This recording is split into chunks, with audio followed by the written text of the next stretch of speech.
إن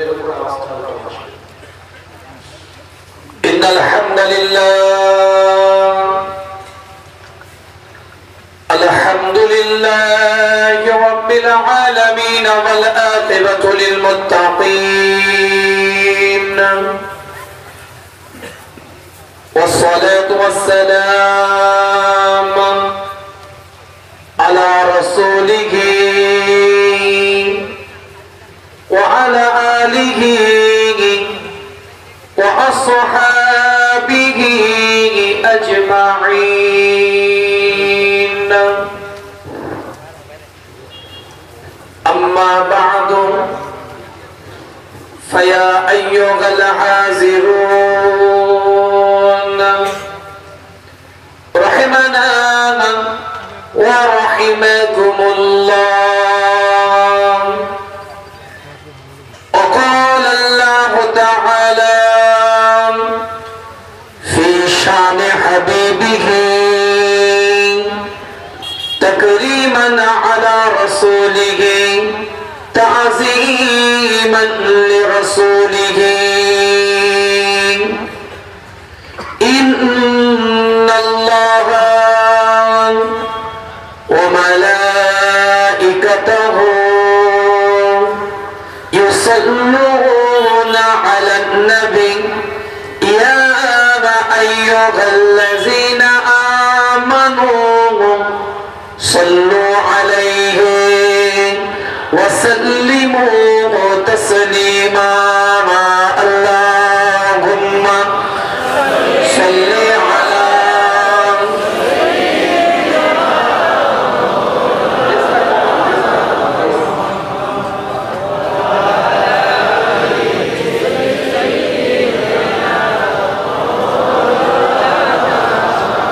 حال دل کس کو سنائے آپ کے ہوتے ہوئے حال دل کس کو سنائے آپ کے ہوتے ہوئے کیوں کسی کے در پہ جائیں گے کیوں کسی کے در پہ جائیں گے آپ کے ہوتے ہوئے حال دل کس کو سنائیں آپ کے ہوتے ہوئے کیوں کسی کے در پہ جائیں گے کیوں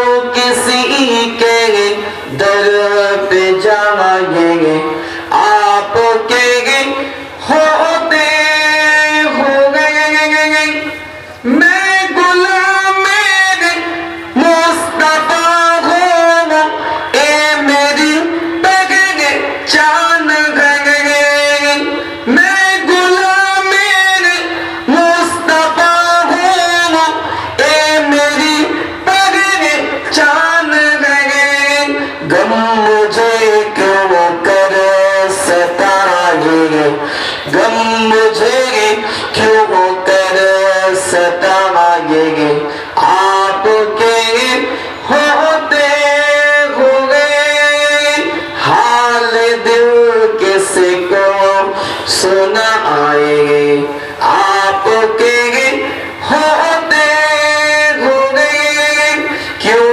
کسی کے در پہ جائیں گے کیوں کسی کے در پہ جائیں گے آپ کے ہوتے ہوئے اپنا جینا اپنا مرنا سب اسی کے چوکھٹ پہ اپنا جینا اپنا مرنا سب اسی کے چوکھٹ پہ ہم کہاں اللہ جائیں گے ہم کہاں سرکار جائیں گے آپ کے ہوتے ہوئے حال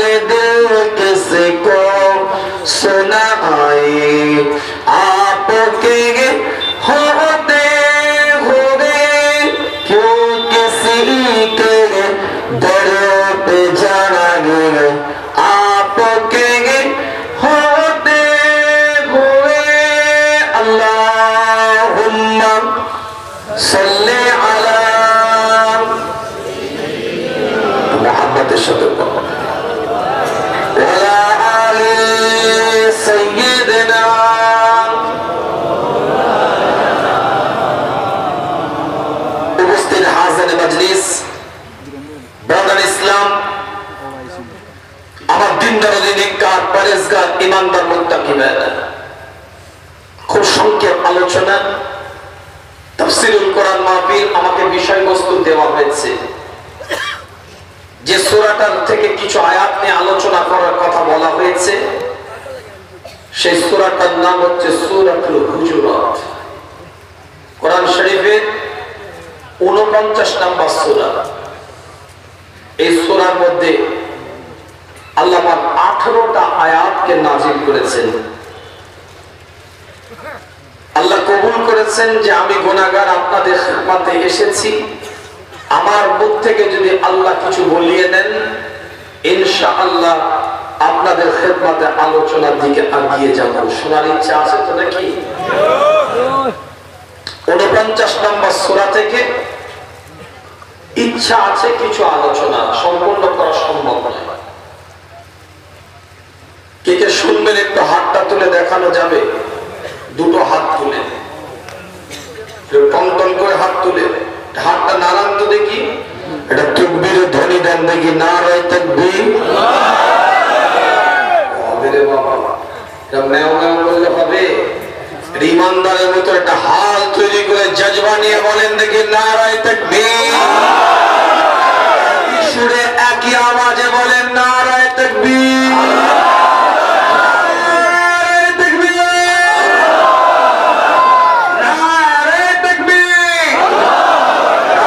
পশ্চিম টঙ্গিবাড়ি আমরতলা জামে মসজিদ সংলগ্ন 3 দিন ব্যাপী তাফসীরুল কোরআন মাহফিল, তাফসীরুল কোরআন মাহফিল, সিলসিলায়ে ফুরফুরা শরীফ, সিলসিলায়ে ফুরফুরা শরীফ, হক দল মত, হক হাক্কানি পীর মাশায়েখের দরবার গণ।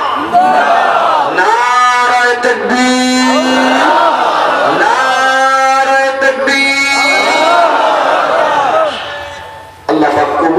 সকলে বলেন আমিন। এই সূরার মধ্যে 18টা আয়াত আছে, দুটো রুকু আছে। আল্লাহ পাক কবুল করেন কিছু আলোচনা আপনাদের খিদমতে। এটা মদিনা শরীফে আল্লাহ পাক নাযিল করেছিলেন। মদিনাতুল মুনাওয়ারায় আল্লাহ নবী আল্লাহ রাসূলের জীবনের শেষ লগ্নের দিকে, অর্থাৎ 13 বছর জীবন, মাক্কি জীবন। 114টা সূরার মধ্যে 86 থেকে 89টা সূরা নাযিল হয়েছে মাক্কি জীবনে। হিজরতের পরে 28 থেকে 25টা সূরা নাযিল হয়েছে, অর্থাৎ মাদানী জীবনে, ইয়াশরাফের জীবনে। হিজরতের পরে আল্লাহ পাক 25 থেকে 28টা সূরা যে নাযিল করেছেন, এই 25 থেকে 28টা সূরার মধ্যে একটা সূরা হচ্ছে সূরা হুজুরাত, যেটাকে আপনি আমি 49 নম্বর সূরা। এটা 9ম হিজরিতে নাযিল হয়েছিল। 9ম হিজরিতে নাযিল হয়। হিজরির 9ম হিজরি 630 খ্রিস্টাব্দে আল্লাহ এই সূরাটাকে নাযিল করেছিলেন। 630 খ্রিস্টাব্দ। একদম কোট টু কোট আলোচনা করছি, কেন আলোচনা করতে গেলে যে ধরনের মাইক দরকার সে ধরনের মাইক সেটআপ নেই, পরিষ্কার কথা। তারপরে চেষ্টা করে একদম কোট টু কোট আলোচনা করছি, একটু শোনার আগ্রহ তৈরি করেন। 9ম হিজরিতে 630 খ্রিস্টাব্দে এই সূরাটা আল্লাহ পাক নাযিল করেছিলেন। এটা মাদানী সূরা। এই সূরার অর্থ হচ্ছে, বিভিন্ন অর্থের মধ্যে এই অর্থগুলো নিয়ে আসা হয়েছে। অ্যাপার্টমেন্ট, অর্থ কি? অ্যাপার্টমেন্ট। কেউ বলছে গৃহবাস। চেম্বার, চেম্বার মানে নির্দিষ্ট অফিস, যে চেম্বার মানে চেম্বার বা অ্যাপার্টমেন্ট। আভ্যন্তরণী, এই ধরনের কিছু অর্থ এই সূরাটাকে দেওয়া হয়েছে। জমহুরদের মতে এই সূরার এক বাক্যে যদি অর্থ দেওয়া হয়, private apartment, personal exclusive apartment. এককভাবে, একান্তে, আলাদাভাবে এক্সক্লুসিভ অ্যাপার্টমেন্ট, একক অ্যাপার্টমেন্ট বা একান্ত অ্যাপার্টমেন্ট, যেটাকে আমরা বলি প্রাইভেট অ্যাপার্টমেন্ট। মানে এককভাবে, আলাদাভাবে, একান্তে, আভ্যন্তরণী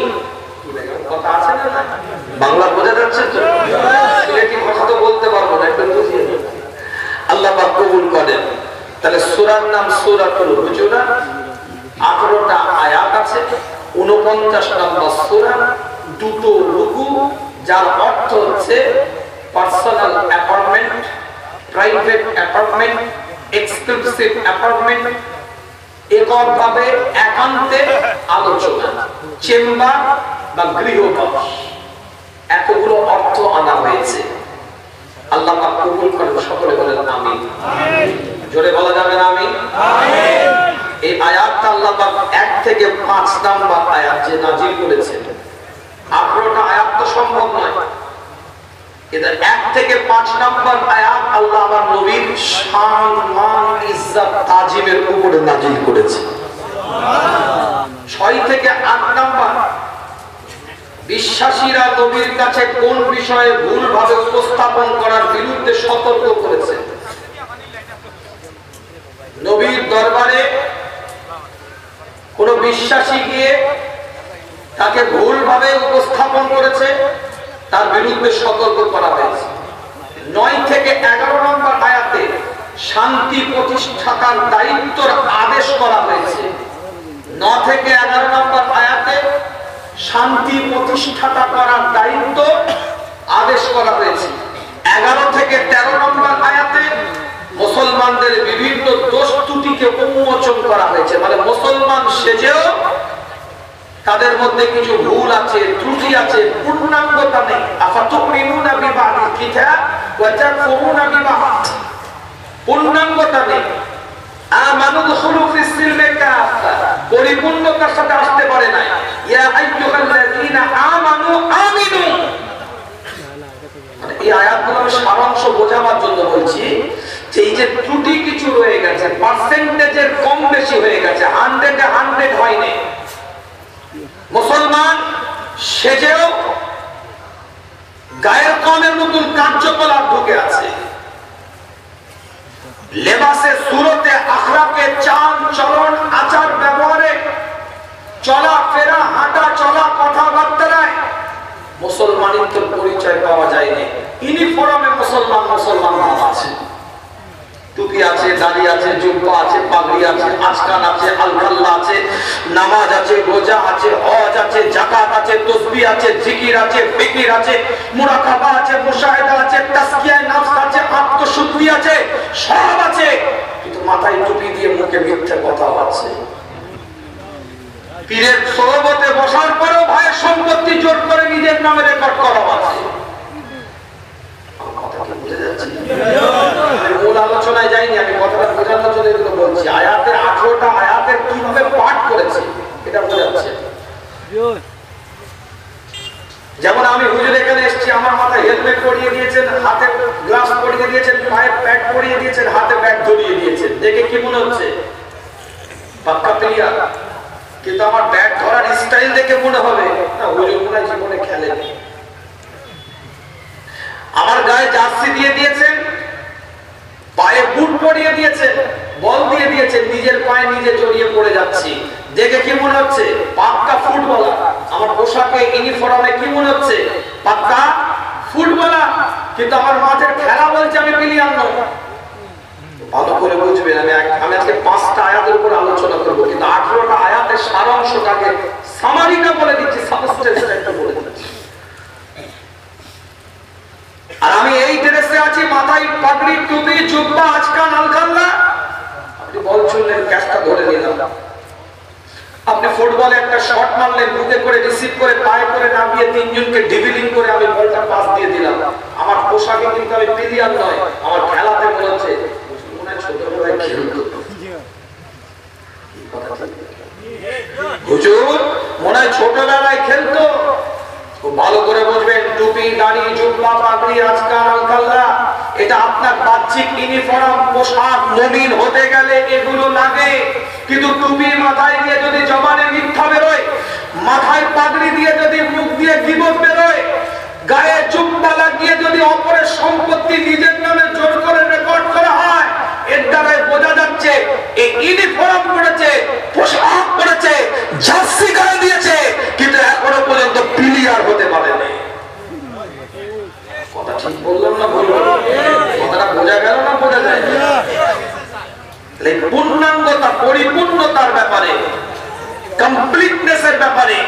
আল্লাহ 11 থেকে 13 নম্বর আয়াতের মধ্যে বলেছে এবং বিভিন্ন দোষ ত্রুটিগুলোকে উন্মোচন করেছে। মুসলমান সেজে গায়ের কমের মতন কাজ করছে, এই দোষ ত্রুটিগুলোকে 11 থেকে 13 নম্বর আয়াতে আল্লাহ বলেছে। 14 থেকে 18 নম্বর আয়াতে ভণ্ডামির কারণে তিরস্কার আর সতর্ক করেছেন। অর্থাৎ ফেরেববাজি, ধান্দাবাজি, চিটিংবাজি, এই সমস্ত ভণ্ডামির কারণে কাজগুলোর ব্যাপারে সতর্ক করেছেন। 1 থেকে 5 নম্বর আয়াতে আমার রাসূলের শান, মান, ইজ্জত, তাজিম, সরকারে কায়নাতের আদাবের আলোচনা, হুজুরের জিকির করা হয়েছে। 6 থেকে 8 নম্বর বিশ্বাসীদের যে সমস্ত ভুলভাবে উপস্থাপন করা হয় সেগুলো সতর্ক করা হয়েছে। 9 থেকে 11 নম্বর শান্তি প্রতিষ্ঠিতের জন্য আল্লাহ পাক আয়াত নাযিল করেছেন। 11 থেকে 13 নম্বর মুসলমানদের মধ্যে থেকে কিছু দোষ ত্রুটি আছে সেগুলোকে তুলে ধরেছেন। 14 থেকে 18 নম্বর আমার আল্লাহ ভণ্ডামির কারণে লেবাসধারী মানুষের তার জন্য তাদের ভণ্ডামির কারণে তাদের কর্মকাণ্ডগুলো সতর্ক করে দিয়েছে। আসেন আলোচনার মূল বিষয়ে আগিয়ে যাওয়া যাক। আল্লাহ পাক কবুল করেন, সকলে বলেন আমিন। জোরে বলা যাবে না আমিন? চিৎকার দিয়ে বলা যাবে না আমিন? নিজাত দিয়ে বলা যাবে না আমিন? আসেন একটা একটা করে দলিল দিয়ে আপনাদের খেদমতে আল্লাহ পাক কোরআনের মধ্যে জানিয়ে দিচ্ছেন।